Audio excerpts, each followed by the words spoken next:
The juncture of a busy intersection in Calgary's downtown core is marked by a large oblong building. It's meant to represent an oil lamp. The building is puzzled together with geometric shapes, with the Salvation Army in the shadow of the building. As you get closer to the entrance, you'll notice a woman pushing a shopping cart piled high with all of her belongings. Toddlers squirm in their parents' arms as they eagerly wait for the building to open. Once inside, you're greeted by 3 paintings by Indigenous artists. As you go further into the space, you'll notice that it's home to a podcast recording studio, a jungle gym, an Indigenous Elders Guidance Center, and don't forget the shelves and shelves of books. This isn't your parents' library.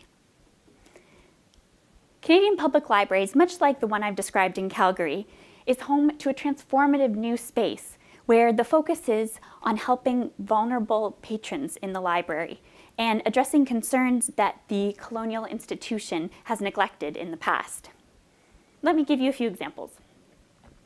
Kevin Barry, who is a social worker at the Mississauga Public Library, works with the community's most vulnerable, specifically people experiencing homelessness who come into the library.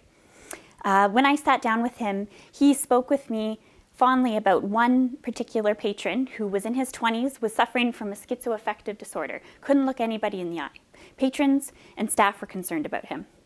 Through working with Kevin, the patron was not only to enroll in an adult math class, but now will meet your gaze with a smile.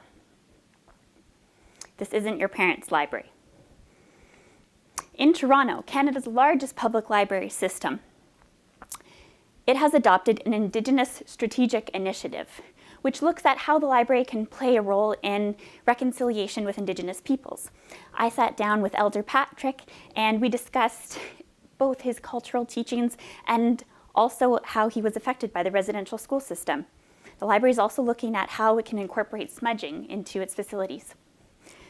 For those of you who think, why the library? Why is the library doing this? Why are they helping these vulnerable people? Is this the space for this? I would like to quote Richard Thornley, who is the manager of the Edmonton Public Library, and he said this to me. Why the library? We work with people who have no place else to go. They've fallen through every single crack, every single safety net there is. They've washed ashore here at the library because this is the last place they can come. Thank you.